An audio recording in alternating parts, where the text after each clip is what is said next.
गर्मी में छत पर एक चारपाई पर दो ससुराल। ये गई रानी। देखा, मैंने तो पहले ही कहा था कि चारों में मुझे कोई नहीं हरा सकता। क्या हो गया, रानी ले ली तो? अभी भी काफी सारी गोटियां बाकी हैं, तुम बस देखते जाओ।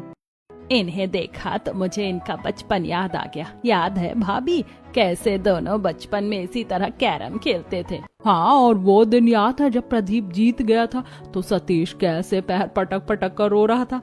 इसे चुप कराने के लिए सारी गोटियां प्रदीप ने ही दे दी थी। ये दोनों भले बड़े हो गए लेकिन इनका बचपन नहीं गया। प्रदीप और सतीश को इस उम्र में भी इस तरह कैरम खेलते देखकर उनके माँ बाप हंस रहे होते हैं, तो वहीं उनकी बीवियां और बेटी नीचे से सबके लिए उस चांदनी रात में ठंडा ठंडा आम पन्ना लेकर आती हैं। मुझे नहीं पता था कि आकांक्षा इतना बढ़िया आम पन्ना बनाती है। मैं तो 2 ग्लास नीचे से पीकर ही आई हूँ। अब आप लोग भी पी लीजिए। अभी तो बस आम बनने की तारीफ कर रही हो। पता है माँ, भाभी कुल्फी भी बना लेती हैं। अभी फ्रिज में जम रही है, कल रात में हम वही खाएंगे। अब सभी लोग आम पन्ना पीते हुए आपस में ढेर सारी बातें करने लगते हैं। वहीं आसपास की छतों पर आराम कर रहे पड़ोसी जब इन दोनों परिवार वालों को इस तरह एक दूसरे के साथ हंसी मजाक करते हुए देखते हैं तो ये मैं क्या देख रही हूँ? क्या आपको भी वही दिख रहा है जो मुझे दिख रहा है, या अकेले मेरी ही आंखें खराब हो गई हैं? बहू, मुझे भी वही दिख रहा है, लेकिन ये चमत्कार हुआ कैसे? कहीं हम दोनों ही कोई सपना तो नहीं देख रही? अरे भाई, लगता है मेरी आंखें खराब हो गई हैं। कल तक दुश्मन बने ये दोनों भाइयों के परिवार आज आपस में इतना हंसी मजाक कर रहे हैं, वो भी इस तरह चारपाई पर बैठकर। भाई, लगता है चश्मे का नंबर बढ़ गया है, दोबारा चेक करवाना पड़ेगा। हर परिवार के भाइयों की तरह सुरेश और कमलेश के परिवार में भी काफी ज्यादा प्यार और अपनापन था। एक बड़ी सी चारपाई को बीच में टिकाकर ये लोग उस पर बैठकर चांदनी रात में काफी मजे कर रहे होते हैं। लेकिन वहीं आसपास की छतों पर मौजूद लोग इन दोनों परिवारों को इस तरह से देखकर काफी हैरान होते हैं। आखिरकार इसके पीछे का क्या कारण था और क्यों इस बड़ी सी चारपाई को इस तरह दोनों छतों के बीच रखकर यह परिवार उस पर बैठा हुआ था? इन सभी चीजों को जानने के लिए आइए इस कहानी के कुछ बीते हुए भागों में चलते हैं। ये गया 1 2 3 और मैंने तेरी ये वाली गोटी भी काट दी। देखा, मैं तो पहले कहा था कि लूडो में मुझे कोई हरा ही नहीं सकता। अरे बुद्धू, मेरे पास अभी भी एक और गोटी बची है, ये देख। और अब मैं तेरी ये दोनों गोटियां काटूंगा इससे। रात के 11 बज रहे हैं। ये कोई लूडो खेलने का समय है क्या? ये चारपाई सोने के लिए है, ना कि लूडो खेलने के लिए। बंद करो अपना ये लूडो और सोने दो हमें। तुम्हारी हिम्मत कैसे हुई मेरे पोता पोती को डांटने की? खुद के पोता पोती हैं नहीं तो क्या मेरे घर के बच्चों को डांटोगी? इस चारपाई पर उनका भी बराबर का हक है, वो कुछ भी करे। तुम्हें इससे क्या ज्यादा ही शोर आ रहा है ना, तो कानों में रुई रखकर सो जाओ। अरे रहने दो मनोरमा, इन बदतमीज लोगों से बात करने का कोई फायदा नहीं है। जैसे खुद हैं वैसे ही अपने बच्चों को भी सीख देंगे। अरे कमलेश, ज्यादा मत बोल। सोने के वक्त मुझे अपना मूड खराब नहीं करना। जैसे खुद में भी तो बड़ी समझ है, तभी तो तूने सालों पहले इतनी बड़ी चालबाजी खेली थी मेरे साथ। अरे यह तो वही बात हो गई, उल्टा चोर कोतवाल को डांटे। चालबाजी खुद ने करी और नाम मुझ पर लगा रहा है। कमलेश और सुरेश जो कहने को एक दूसरे के सगे भाई थे, तो वहीं संगीता और मनोरमा एक दूसरे की देवरानी जेठानी। उसके बावजूद भी इन दोनों ही परिवार वालों में काफी गहरी दुश्मनी थी। दोनों छतों के बीच बिछी हुई उस बड़ी सी चारपाई पर बैठकर आधी रात में वो एक दूसरे से बहस करने में लगे हुए थे कि तभी इन दोनों की बहुएं पूनम और आंचल नीचे घर से बाकी का बिस्तर लेकर ऊपर आते हैं और ये सब देखकर फिर से इनकी लड़ाई शुरू हो गई। पता नहीं कब इनका ये महायुद्ध खत्म होगा। सुकून से इंसान सो भी नहीं सकता। पापा जी, रात हो गई है, क्यों एक दूसरे से लड़ने में लगे हुए हैं? सो जाइए ना। हाँ माँ जी, और आपकी तो तबीयत भी ठीक नहीं है, आराम कर लीजिए। अपनी अपनी बहू की बात सुनकर अब वो सब चुप हो जाते हैं। चारपाई के एक हिस्से पर जहां कमलेश का पूरा परिवार सो रहा होता है, तो वहीं इस चारपाई के दूसरे हिस्से पर सुरेश का पूरा परिवार। अरे मम्मी, थोड़ा उधर होकर सो ना। आप तो बिल्कुल मेरे तकिए पर सो रही हो, सर रखने की भी जगह नहीं है। अरे तो मैं क्या करूं? इन बगल वालों को समझ आना चाहिए ना कि चारपाई पर कैसे पैर फैलाकर सो रहे हैं। दूसरों को हाथ रखने की जगह नहीं है। अगर इतनी दिक्कत हो रही तो जमीन पर जाकर सो जाओ ना। किसने कहा है चारपाई पर सोने के लिए? हाँ, ताकि जैसे प्रॉपर्टी हड़पी वैसे ही ये इकलौती खानदानी चारपाई भी हड़प लो। तुम लोगों को हड़पने के अलावा आता ही क्या है? संगीता की ये बात सुनकर मनोरमा और उसके परिवार वालों को काफी गुस्सा आता है और अब चारपाई पर लेटे लेटे उन लोगों की बहस होने लगती है। तो वहीं दूसरी तरफ आसपास की छतों पर सो रहे बाकी गांव वाले उन लोगों की बहस की आवाज से परेशान होकर अरे भाई रोज रोज का नाटक हो गया है। सच में अगर गांव में बार बार बिजली नहीं जाती ना तो मैं तो छत पर कभी सोने के लिए आता ही नहीं। एक चारपाई के पीछे कैसे कुत्ते बिल्ली की तरह लड़ रहे हैं। मैं तो परेशान हो गई इन लोगों से। इतनी मुश्किल से मुन्ना सोया था, फिर से इन लोगों की आवाज सुनकर जग गया। इन लोगों का क्या है, ये तो खर्राटे मारकर सो जाएंगे, लेकिन नींद तो मेरी हराम हो गई। जैसे तैसे करके कुछ देर बाद दोनों ही परिवार वाले शांत हो जाते हैं और सोने लगते हैं। तो वहीं आंचल और प्रदीप। आपने मुझे कहा था कि सभी 12 ज्योतिर्लिंग घुमाने ले चलेंगे। देखो जी, मुझे नहीं पता, इस बार तो मुझे कहीं जाना ही है। हाँ बाबा, कोशिश में लगा हुआ हूँ, तुम फिक्र मत करो, बढ़िया सी जगह ले चलूंगा। आंचल और प्रदीप, जिनकी शादी को मुश्किल से 3 से 4 महीने हुए थे, दोनों धीरे धीरे आपस में बात करने लगते हैं कि तभी सुरेश। अरे भाई सो जाओ, दिन भर में बात करने का मौका नहीं मिलता क्या, जो अब रात में नींद खराब कर रहे हो। मेरी तो नाक में दम कर दिया इन लोगों ने। एक तो पूरा दिन घर के काम की वजह से सो नहीं पाती और जब रात को मौका मिलता है तो ये लोग छत पर आ जाते। जब देखो चरनी चरनी चरनी, ना हो गई अली बाबा का खोया हुआ कोई खजाना हो गया। ये लोग मरेंगे भी ना तो इनकी आत्मा इसी चारपाई से लिपटी रहेगी। लोगों को खानदानी जेवर, घर, जमीन के लिए लड़ते देखा है। ये पहले लोग हैं जो चारपाई के लिए लड़ रहे हैं। और पूछो तो कुछ बताते नहीं। शादी को साल भर हुआ नहीं और प्राइवेसी के नाम पर घंटा कुछ मिलता है। अपने ससुराल वालों से चिढ़कर वो मन ही मन उन्हें सुनाने लगती है। और अब इसी तरह से सुबह हो जाती है। चिड़ियों की चींची की आवाज से धीरे धीरे सभी की आंखें खुलती हैं। अब जैसे ही संगीता आंखें खोलकर उठती है तो सामने उसे मनोरमा का चेहरा दिखता है, जिसे देखकर ची ची ची ची, सुबह सुबह क्या देख लिया, लगता है पूरा दिन ही खराब जाएगा। इससे अच्छा तो मैं गोबर देख लेती। ये भगवान, अब मेरा पूरा दिन आपके हाथों में है। सुबह सुबह भी भगवान का नाम लेने की बजाय संगीता और मनोरमा एक दूसरे को देखकर मुंह बना लेती हैं। और अब सबके जाने के बाद दोनों बहुएं धीरे धीरे बिस्तर उठाने लगती हैं। हाँ चल, मैं तो परेशान हो गई हूँ इन लोगों से। पता नहीं कब जाकर इनमें अकल आएगी। पूछ पूछ कर थक गई मैं, लेकिन आज तक इन्होंने इस चारपाई के पीछे की कहानी नहीं बताई। भाभी, आपको तो फिर भी समय हो गया, लेकिन मैं तो जब से आई हूँ तब से बस यही देख रही हूँ। ऐसे ही रहा तो मुझे नहीं लगता कि मेरा परिवार कभी आगे बढ़ेगा। अगल बगल रह रहे इन सभी रिश्तेदारों में बिल्कुल भी नहीं बनती थी। तो वहीं उनकी बहुएं पूनम और आंचल छुप छुप कर एक दूसरे से बातें करती थी। बिस्तर उठाने के बाद अब दोनों ही नीचे आकर नाश्ते की तैयारी करने लगती हैं। थोड़ी देर बाद जब सुरेश का परिवार नाश्ता कर रहा होता है तो रात को तो नींद आंखों से बिल्कुल गायब हो जाती है और अब देखो कितनी तेज नींद आ रही है। आज कुछ भी करके दोपहर में थोड़ी देर सोना ही है मुझे। वो काफी ज्यादा नींद में होती हैं, जिसके चलते कप में चाय छानते हुए पूनम थोड़ी सी चाय अपने हाथ पर छलका लेती है। गर्म चाय का चटका लगते ही एकदम से पूनम की आंखें खुलती हैं और साथ ही उसके मुंह से तेज आवाज निकलती है। अब भागा कहीं का, हाथ जला दिया मेरा। ये लोग तो भैंस की तरह मुंह खोलकर खराटे मारते हुए सो जाते हैं, लेकिन दिक्कत तो हम लोगों को होती है। पूनम की तरह ही आंचल का भी उसके ससुराल में कुछ ऐसा ही हाल था। अरे बहू, क्या कर रही हो? चटनी प्लेट में डालो, यहाँ टेबल पर क्यों डाल रही हो? सॉरी पापा जी, वो ठीक से नींद पूरी नहीं हुई ना, इसलिए। अब वो टेबल पर गिरी हुई चटनी साफ करने लगती है कि तभी वहाँ सुरेश की छोटी बहन लता आती है। क्या बात है, सुबह सुबह गर्मा गर्म पराठों का नाश्ता किया जा रहा है, बढ़िया है। अरे दीदी, आपका कैसे आना हुआ? आने से पहले बता तो देती, मैं आपके लिए कुछ अच्छा बनवा कर रखती। वैसे बहू ने पराठे भी अच्छे बनाए हैं, खाकर देखिए। मेरी बहू है, खाना तो अच्छा बनाएगी ही, और क्या मुझे अपने घर आने से पहले बताना पड़ेगा? मेरा मन किया तो मैं आ गई। वैसे अब तो अगले महीने अजय की शादी है, तो सबको न्योता दे दिया क्या? नहीं दीदी, बस लिस्ट तैयार करके रखी है। आज पड़ोसी रिश्तेदार सबका नाम लिखवा दिया। अब जैसे ही कार्ड आ जाएंगे तो दे देंगे सबको, इसमें कोई संकोच नहीं होता। किसी को भी बुलाओ, लेकिन इस कमलेश को मत बुलाना। अरे जब भी इसके घर जाती हूँ तो कदम रखते ही तुम लोगों की बुराई करने लग जाता है। इसका तो पेट भी तुम लोगों की बुराई करे बगैर भरता नहीं है। अगर मैं इसकी भी सगी बहन ना होती ना, तो मैं तो कभी इनसे नहीं मिलती। अरे तो मेरे मन में तो था कि मैं कमलेश को जाकर कार्ड दे दूं। कुछ भी हो, है तो हमारा भाई ही। लेकिन अब आपकी बात सुनकर मैं तो उसे झूठे मुंह तक नहीं पूछने वाला। छोड़ो भी, क्यों सुबह सुबह मूड खराब करना है। चलो नाश्ता करते हैं। अपने एक भाई के घर नाश्ता करके लता अब सीधा अपने दूसरे भाई कमलेश के घर जाती है और वहाँ मैंगो शेक पीते हुए। पूनम बहू, मैंगो शेक तो बढ़िया बनाया है, शरीर में ठंडक सी होगी। वैसे संगीता, क्या तुम्हें सुरेश के घर से कार्ड आया? पता तो होगा ही, अगले महीने अजय की शादी है। नहीं दीदी, कार्ड तो नहीं आया, क्या पता बाद में दे। कोई उम्मीद लगा कर मत बैठो। गई थी मैं उनके घर, बोला मैंने कि क्यों पुरानी नाराजगी रख कर बैठे हो, अभी भी खत्म कर दो। लेकिन नहीं, वो तो तुम्हारे दुश्मन बन बैठे हैं और कह रहे थे कि खाना कुत्तों को खिला देंगे लेकिन तुम लोगों को न्योता नहीं देंगे। अगर मैं अजय की सगी बुआ ना होती ना, तो मैं तो कभी शादी में भी ना जाती। जैसे हम तो उनकी बेटे की शादी का खाना खाने के लिए मरे जा रहे हैं। अगर अब न्योता आ भी गया ना तो हमारे जूते भी ना जाएं।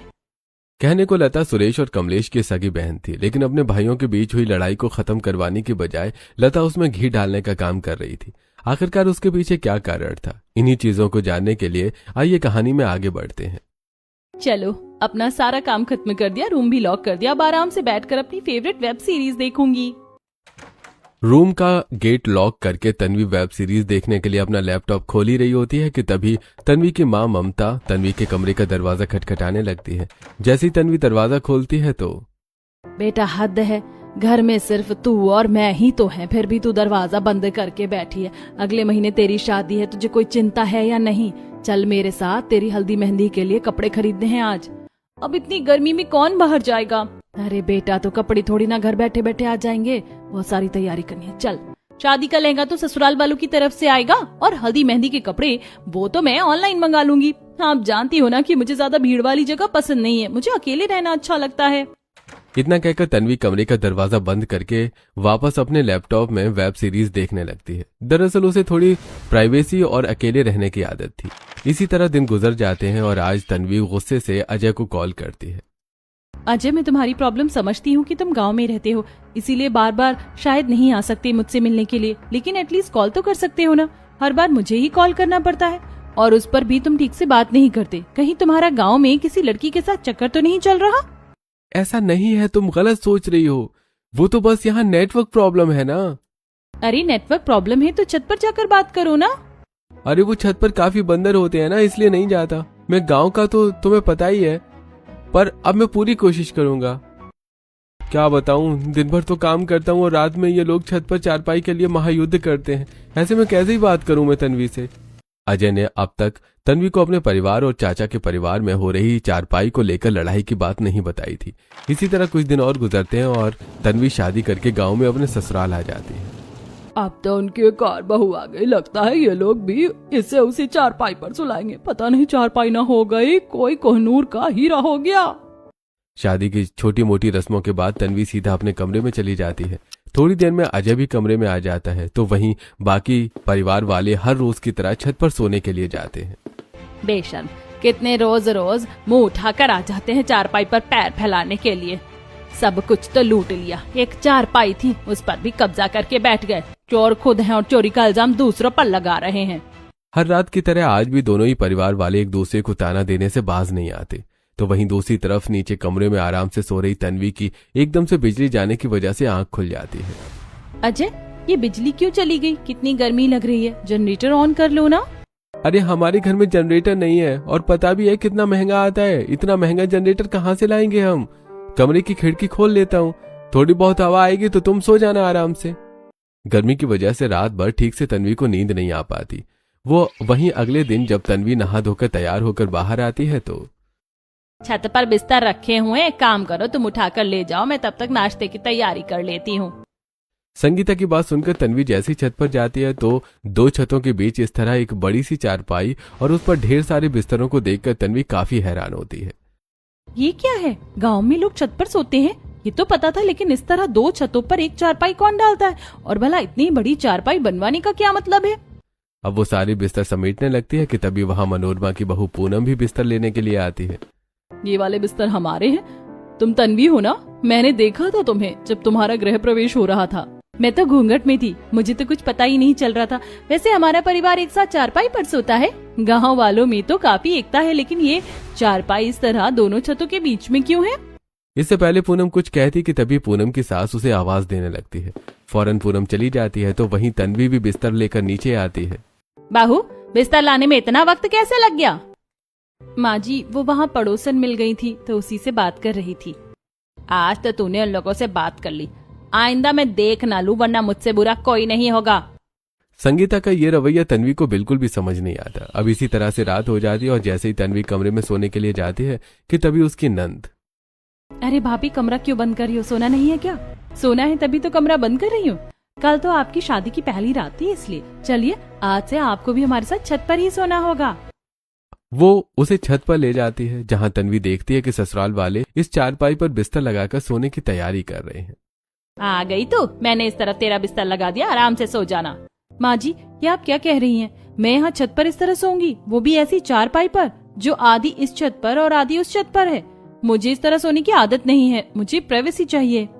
अब इस बात का संगीता कोई जवाब देती कि तभी छत पर मनोरमा का परिवार भी आ जाता है। वैसे ही चारपाई पर ठीक से सोने की जगह नहीं थी और अब एक और को बुला लिया इन लोगों ने। कमलेश, पहले बोल देता हूँ मैं, मुझे पैर फैलाकर सोने की आदत है। अगर जगह नहीं मिली तो बाद में मुझे मत बोलना। अरे सांड की तरह हो गया है, क्या ही बोलूं मैं तुझे। एक सांड भी तुझसे कम जगह में सोता है। तन्वी सभी का माथा वैसे ही गर्म हो रहा है, अभी तुम कुछ मत कहो और सो जाओ चुपचाप से। मैं तुम्हें सारी बात सुबह बताती हूँ। जिठानी की बात सुनकर तन्वी चुपचाप से उस चारपाई के कोने पर लेट जाती है। लेकिन शुरू से बड़े से खुले बेड पर अकेले कमरे में सोने वाली तन्वी को कहाँ इस ससुराल वालों की इकलौती चारपाई पर सोने में नींद आने वाली थी। क्यों बार बार करवट ले रही हो? सो जाना ठीक से। ये क्या हो रहा है मेरे साथ? इस तरह खुली छत पर, वो भी ऐसी चारपाई पर सोना पड़ रहा है जिस पर पहले से किसी और का परिवार सो रहा है। कहाँ फंस गई? तन्वी रात भर परेशान रहती है। उसे हाथ पैर फैलाने की भी ठीक से जगह नहीं मिलती। सबसे पहले आंचल से इस बारे में बात करती है। तन्वी मैं तो काफी समय से ये सब बर्दाश्त कर रही हूँ और ये लोग कोई पड़ोसी नहीं है हमारे, बल्कि सगे चाचा चाची हैं। अच्छा, ससुराल वालों की सर्कस से काफी परेशान हैं दोनों ही परिवार वाले। हमेशा एक दूसरे पर प्रॉपर्टी का कोई आरोप लगाते रहते हैं। पता नहीं क्या बात है क्या नहीं, आज तक मुझे भी ठीक से पता नहीं चला। अभी लड़ाई करने की वजह तो मुझे समझ में आ गई, लेकिन ये बीच में चारपाई कहाँ से आई वो तो मुझे आज तक खुद नहीं पता चला। पूछती हूँ तो कोई कुछ बताता ही नहीं है। तू सोती है ऊपर गर्मी मच्छर में और हमें भी सुनवाते हैं। प्राइवेसी नाम की तुम्हारी जिंदगी में कोई चीज ही नहीं बची। ये सारी बात सुनकर तन्वी का दिमाग भी काफी खराब हो जाता है, लेकिन अब वो अकेली क्या ही कर सकती थी। दिन गुजरता है और रात में जब सोने का वक्त होता है तो तन्वी क्यों हंगामा कर रही हो? शहर में लोग रहते होंगे अपने अपने कमरों में, लेकिन गांव में लोग इसी तरह मिलजुल कर रहते हैं। कहते हैं यहाँ तक कि सोते भी साथ हैं। लेकिन मैं ये सब नहीं करने वाली। कहा ना मैं नीचे सोऊंगी, भले ही कितनी ही गर्मी क्यों ना हो। बिजली जा चुकी थी लेकिन तन्वी अभी भी नीचे सोने की जिद कर रही थी कि तभी तन्वी के कमरे में संगीता जली हुई मोमबत्ती लेकर आती है। बहू सारे लोग ऊपर जा चुके हैं और तू क्यों नाटक कर रही है? गलती करी मैंने शहर की बहू लाकर, चुपचाप से चल ऊपर। संगीता की कड़क आवाज के सामने तन्वी की चूं तक नहीं निकल पाती और अब वो मजबूरन ऊपर जाकर उस चारपाई पर सोने लगती है कि तभी तन्वी का ससुर एकदम से नींद में पाद मार देता है, जिसकी बदबू जब तन्वी की नाक में घुसती है तो छी छी छी, क्या खाया था ससुर जी ने, इतनी बुरी पाद मारी है, नाक के 4 बाल जल गए। अरे गटर विद्यालय में भी इतनी गंदी बदबू नहीं आती जितनी इनके पाद में आ रही है। किसी मरे हुए इंसान ने सूंघ लिया ना तो वो बेचारा एक बार फिर मर जाएगा। इधर तन्वी अपने स्ट्रगल में होती है तो उधर पूनम और सतीश एक दूसरे का हाथ पकड़ते हैं कि तभी सुरेश करवट लेकर अपना पैर सतीश के पेट में डाल देता है, जिससे सतीश एकदम से पूनम का हाथ छोड़ देता है। यही रह गया था, बहू बेटे की रोमांस करने की उम्र में ससुर जी को अपने बेटे के साथ रोमांस करने की पड़ी है। इसी तरह अब दिन गुजरने लगते हैं और हर रात की वजह से दोनों ही परिवार वालों की बहुओं को काफी स्ट्रगल करना पड़ता है। हमारी तरह बेचारी तन्वी भी बहुत परेशान है, वो भी ठीक से रात भर सो नहीं पाती। मैं तो बस भगवान से हर दिन यही दुआ करती हूँ कि वो चारपाई टूट जाए, कम से कम फिर तो हम सुकून की नींद सोएंगे। पूनम शुभ शुभ बोलो, उस चारपाई में हमारे ससुराल वालों की जान बसती है, उसे कुछ हो गया ना तो इन लोगों का भी राम राम सत्य हो जाएगा। दोनों घर की बहुएं आंगन में झाड़ू लगाते हुए धीरे धीरे बात कर रही होती हैं कि तभी दोनों की नंदें उन्हें आपस में इस तरह बात करता देखकर गुस्से में उनके पास आती हैं। भाभी आपकी हिम्मत कैसे हुई इनसे बात करने की? मैंने कितनी बार मना किया है कि इन चोरों से बात करने की कोई जरूरत नहीं है। हाँ हाँ, जैसे खुद तो कहीं के राजा महाराजा हो, चोरी खुद ने करी और नाम हम पर लगा रहे हो। तन्वी कमरे की खिड़की पर खड़े होकर ये सब कुछ देख रही होती है, जो उसे बिल्कुल भी अच्छा नहीं लगता। तो आज तन्वी पैर में मोच आने का बहाना कर नीचे ही रुक जाती है और जब बिजली जाने के बाद तन्वी पूरे घर में अकेले सो रही होती है तो वैसे तो मुझे अंधेरे में ही सोना पसंद है, लेकिन यहाँ इतना डर क्यों लग रहा है? गांव में तो वैसे इतने सारे भूत प्रेत होते हैं, कहीं ना सच में कोई हो। अंधेरे से इतना ज्यादा डर जाती है कि अब वो खुद ही सीधा छत पर आकर चारपाई पर आराम से सो जाती है। और ऐसे ही अब दिन गुजरने लगते हैं। हफ्ता भर बीत जाता है और आज काफी दिनों बाद मौसम काफी अच्छा होता है। रात का समय है। चांदनी रात में उनका पूरा परिवार चारपाई पर बैठा होता है तो वहीं सुरेश हुक्का पी रहा होता है। माँ, आज ये लोग छत पर नहीं आए, अभी तो कितना अच्छा लग रहा है ना। वैसे चाहती हूँ ये लोग कभी ना आए और हम इस चारपाई पर आराम से सोएं। पूजा इतना बोल ही रही होती है कि तभी एकदम से तेज तेज हवाएं चलने लगती हैं, जिससे संगीता की छत पर सूख रहा सुरेश का कच्छा सीधा कमलेश के मुंह पर आकर गिरता है। ये देखकर मनोरमा, जानबूझकर डाला होगा उसने एक अच्छा ताकि उड़कर हम पर गिरे। अभी बताती हूँ उनको। मनोरमा सुरेश के हुक्के से कोयला निकाल कर कमलेश के कच्छे पर डाल देती है, जिससे देखते ही देखते कमलेश का कच्छा जलने लगता है। तभी वहां कमलेश और उसका पूरा परिवार भी छत पर सोने के लिए आता है। जैसे ही कमलेश की नजर अपने कच्छे जलते पर जाती है तो, अरे भाई, अब तुम लोग क्या हमारे घर के कपड़ों से भी जलने लग गए हो? जो ऐसे जला दिया, कितने नीच लोग हैं ये। मुझे तो डर लग रहा है कि कहीं इन्होंने इस पर काला जादू करके तो नहीं जलाया। आपकी तबीयत तो ठीक है ना जी? संगीता के मुंह से काले जादू का नाम सुनकर अब मनोरमा का परिवार भी कहाँ चुप रहने वाला था और दोनों परिवार में फिर से घमासान युद्ध होने लगता है, जिसे आस पड़ोस की छत वाले भी देख रहे होते हैं। इन लोगों ने तो सच में सेंस नाम की कोई चीज ही नहीं है। किन गवारों के बीच आकर फंस गई मैं। दोनों ही परिवार की बहुएं उन्हें चुप करवाने की काफी कोशिश करती हैं, लेकिन अब वो कहाँ सुनने वालों में से थे। इसी तरह अब कुछ समय और गुजरता है और आज लता सबसे पहले सुरेश के घर आती है। अरे दीदी, अब क्या छुपाऊं आपसे, इनका काम काफी समय से ठीक नहीं चल रहा है। पास में पैसों की काफी तंगी चल रही है और अब अचानक शादी में जाना पड़ रहा है। जब से उनका बिजनेस ठप पड़ा है तब से गहने बेच बेच कर ही घर का खर्चा चला रही हूँ। दीदी, तो आपने पहले क्यों नहीं बताया? मेरे पास कुछ गहने रखे हैं, आप वो रख लीजिए। और रही पैसों की बात तो बताइए कितने की जरूरत है। इससे तो गहने और पैसों का जुगाड़ हो गया। अब जाकर संगीता से भी कुछ जुगाड़ करती हूँ। फिर वो मनोरमा की तरह ही संगीता के पास जाती है और उससे भी कुछ गहने, पैसे और नई नई साड़ियां ले लेती है। कुछ कहूँ संगीता, मनोरमा से तो कुछ लेने का मन ही नहीं करता। वो तो बस एक रिश्ता है, इसलिए जाती हूँ मैं। कोई बात नहीं दीदी, किसी और चीज की जरूरत हो तो वो भी बता देना। लता की हरकत पूनम और तन्वी दोनों ने देखी थी और जब शाम में दोनों छत पर से कपड़े लेने गई होती हैं तो बातों बातों में ही तन्वी पूनम को इस बारे में बताती है। क्या कहा? सच में? लेकिन बुआ जी तो कह रही थी कि वो तुम्हारे घर से कुछ लेना पसंद नहीं करती। बिल्कुल यही उन्होंने माँ जी के सामने बोला था। हो ना हो बुआ जी कुछ तो खेल खेल रही हैं। सही कह रही हो तुम। अब से जब भी बुआ जी घर पर आएंगी तो हम उन पर नजर रखेंगे। दोनों ही बहुएं लता पर नजर रखना शुरू कर देती हैं। तो वहीं आज फिर से तन्वी इस बारे में अजय से बात करती है। ऐसी चीज तो मैं कितनी बार समझाऊं, वो हमारी खानदानी चारपाई है। उन लोगों ने जैसे हमारी सारी प्रॉपर्टी ले ली, ठीक उसी तरह से वो चारपाई को भी हड़प लेंगे अगर हम ऊपर नहीं सोएंगे तो। तुम जाकर सो, मुझे तो नीचे सोने दो। और तुम भी हमेशा नीचे ही सोगे। पता है अकेले घर में कितना डर लगता है। मुझे गर्मी में सोने का कोई शौक नहीं है। तुम्हें सोना हो तो तुम आराम से सो सकती हो। अगर नीचे आज की ये भयंकर गर्मी ना होती ना तो मैं तो छत पर कदम भी नहीं रखती। तन्वी की बातों का अजय पर बिल्कुल भी असर नहीं होता। तो वहीं हर रात कभी नींद में चारपाई से गिर जाना, तो कभी किसी की लात घूंसे तो किसी का पाद सूंघना, हर रोज तन्वी की जिंदगी का ये हिस्सा बन चुका था। इसी तरह अब कुछ दिन और गुजरते हैं। लता अपने दोनों भाइयों के घर जाकर बहाने से पैसे मांगती है। कमलेश के घर गई थी, उसकी बहू ने तो पैसे देने से साफ मना कर दिया। अरे जो लोग कभी मुसीबत में साथ नहीं आए वो क्या ही साथ आएंगे। एक भाई से पैसे लेकर लता जब दूसरे भाई से पैसे लेकर काफी खुश हो रही होती है तो दोनों भाइयों का फायदा तो मैंने उठाया। इन दोनों को तो ये भी नहीं पता कि उनके बीच में जो लड़ाई है वो सिर्फ मेरी वजह से ही है। लता की इस बात का पूनम छिपकर वीडियो बना लेती है। तो वहीं तन्वी भी यही काम करती है और जब दोनों एक दूसरे को वीडियो दिखाते हैं तो हो ना हो दोनों परिवारों की लड़ाई के पीछे बुआ का ही हाथ है। सही कह रही हो। वैसे आज बुआ हमारे ही घर पर रुकी है। यही सही मौका है उनका पर्दाफाश करने का। रात का वक्त होता है। फिर से दोनों परिवार वाले अपने अपने चारपाई के हिस्से पर एक दूसरे से मुंह बनाकर बैठे होते हैं कि तभी वहां पूनम और तन्वी फोन लेकर आती है। बस अब बहुत हुआ, बहुत रूठ लिया आप लोगों ने एक दूसरे से, बहुत सुना लिया एक दूसरे को। अब वक्त आ चुका है सच्चाई जानने का। दोनों के बीच में जो लड़ाई चल रही है उसका रीजन आप दोनों नहीं बल्कि बुआ जी हैं। तुम्हारा दिमाग तो नहीं खराब हो गया है? हमारी बहन पर तुम कैसे इल्जाम लगा सकती हो? हम नहीं लगा रहे, बस आप ये वीडियो देखिए फिर खुद समझ जाएंगे। पूनम और तन्वी अपने अपने परिवार वालों को लता की सच्चाई का वो वीडियो दिखाती हैं, जिसे देखकर ये सब क्या है दीदी? क्या ये सच है? इसका मतलब सालों से जो हमारे बीच में लड़ाई चल रही है उसका कारण आप थी। बुआ जी देखिए, अब सच छुपाने का कोई मतलब नहीं है। अगर आपने अभी सच नहीं बताया तो कोई बात नहीं, शहर में कुछ पुलिस वालों से मेरी अच्छी जानकारी है, वो आपकी जरूर मदद करेंगे आपके मुंह से सच उगलवाने में। पुलिस का नाम सुनते ही लता के पसीने छूटने लगते हैं और अब वो न चाहते हुए भी सबको सच बताती है।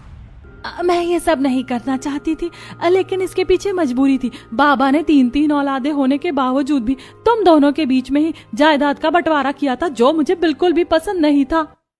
एक तो मेरी शादी एक मिडिल क्लास परिवार से करती और प्रॉपर्टी से कुछ दिया भी नहीं, और अब जरा मेरे दोनों भाइयों के परिवार वालों को तो देखो कैसे एक दूसरे के साथ खुश हैं, लेकिन उनकी खुशी ज्यादा दिनों तक नहीं रहने वाली।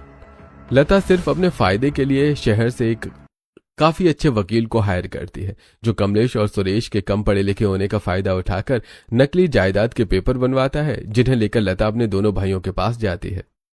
अरे ये नहीं हो सकता, सुरेश सारी प्रॉपर्टी कैसे बेच सकता है, वो भी मुझसे बिना पूछे। ये प्रॉपर्टी हम दोनों भाइयों की थी। अरे कमलेश कुछ पैसों के लिए इतनी गिरी हरकत करेगा, मैंने कभी सोचा भी नहीं था। वो हवेली वो जमीन हम दोनों भाइयों की थी। कई एकड़ की पुरानी जमीन और हवेली जैसे घर को बेचने की बात पर अब दोनों ही भाई एक दूसरे के दुश्मन बन जाते हैं। तो वहीं लता भी पैसों का फायदा उठाकर दोनों भाइयों को बखूबी से एक दूसरे के खिलाफ भड़काकर पागल बना देती है। हम ऐसे चुप नहीं रह सकते, हम कानून की मदद लेंगे।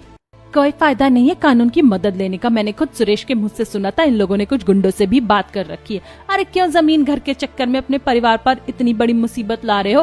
पैसा तो वापस भी आ जाएगा, जान थोड़ी ना आएगी। और बच्चे भी तो हैं अभी कितने छोटे छोटे, जरा उनका ही सोच लो। लता बड़ी चालाकी से अपने दोनों भाइयों को शीशे की बोतल में उतार लेती है। तो वहीं सालों पुरानी प्रॉपर्टी जाने के बाद अब आंगन में एक बहुत पुरानी चारपाई बची थी, जो इनके दादा परदादा अपने समय पर इस्तेमाल किया करते थे, जिसे लेकर अब दोनों ही जेठानी देवरानी में लड़ाई होने लगती है। हमारे पुरखों की जमीन घर तो खा गए, कम से कम इस चारपाई को तो छोड़ दो। क्या इसे भी बेच कर खाओगे? खाया तो तुम लोगों ने है, हमें क्या पागल बना रहे हो? सब पता है हमें।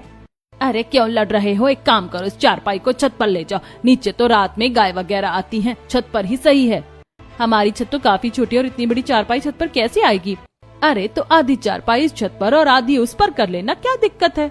उस दिन के बाद से ही दोनों ही परिवार वाले इस तरह चारपाई का इस्तेमाल करने लगे थे। तो वहीं अब लता के मुंह से सारी सच्चाई सुनकर, मैंने तो आपको अपनी बड़ी बहन माना था और आपने हमारा परिवार ही तोड़ दिया। तुझे पैसे चाहिए थे तो बता देती, अपने हिस्से का सब कुछ तेरे नाम कर देता, लेकिन दो भाइयों के बीच में तूने फूट डालकर ये सही नहीं किया है। भगवान तुझे कभी माफ नहीं करेगा। भैया मुझे माफ कर दीजिए, मुझसे बहुत बड़ी गलती हो गई, दोबारा कभी ऐसा नहीं करूंगी। दोनों ही परिवार वाले अब लता की एक नहीं सुनते और उसे रातों रात घर से निकाल देते हैं। मेरे भाई मुझे माफ कर दो, पता नहीं कैसे मैं लता की बातों में आ गया। हमसे भी भूल हुई है, बिना सच्चाई का पता लगाए हम बस एक दूसरे पर इल्जाम लगाते चले गए। बुआ जी को तो मैं कभी माफ नहीं करूंगा, जैसे उन्होंने हमारे साथ किया है ना, वैसा एक दिन उनके परिवार वालों के साथ भी होगा। सारी सच्चाई सामने आ जाने पर अब दोनों ही परिवार वाले एक दूसरे को गले लगाकर सारे गिले शिकवे भूल जाते हैं और अब सभी एक साथ छत पर एंजॉय करते हैं, जिसे देखकर आस पड़ोस के लोग भी हैरान होते हैं। इन दोनों परिवारों की लड़ाई तो खत्म हुई। 1 से 2 दिन गुजर जाते हैं। आज भी पूरा परिवार रात में बैठकर चारपाई पर काफी एंजॉय कर रहा होता है। तभी एकदम से चारपाई के बीच में सपोर्ट देने के लिए जो लकड़ियां थी, उसमें से एक लकड़ी टूट जाती है, जिससे चारपाई का बीच का हिस्सा टूटकर झुक जाता है, लेकिन गनीमत से कोई भी नीचे नहीं गिरता। इसी तरफ बैठे थे, भगवान का शुक्र है कि लोग नीचे नहीं गिरे। इस तरह चारपाई का इस्तेमाल करना बहुत खतरनाक साबित हो सकता है। मेरी माने तो हम सबको नीचे ही सोना चाहिए।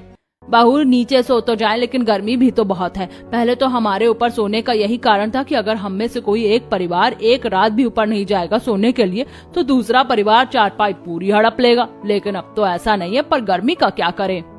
जनरेटर तो बहुत महंगा आता है। अगर एक परिवार ले तो महंगा है, अब तो दोनों मिल चुके हैं, आधे आधे पैसे मिलाकर ले लेते हैं, फिर महंगा नहीं पड़ेगा। जनरेटर की मदद से रात में पंखे कूलर तो आराम से चल जाते हैं। अरे वैसे बहू की बात तो सही लग रही है। क्यों सुरेश, फिर क्या सोचा तूने? गर्मी से बचने के लिए अब दोनों भाई आधे आधे पैसे मिलाकर जनरेटर ले लेते हैं, जिसकी मदद से रात में जब भी बिजली जाती तो आराम से पंखा चलाकर सोते हैं। तो वहीं अब कुछ दिनों में वो अपनी टूटी चारपाई की भी अच्छे से मरम्मत करवा लेते हैं और अब उसे आंगन में रखकर उस पर बैठकर काफी मस्ती करते हैं। दोनों परिवार मिलकर हमेशा खुशी रहते हैं।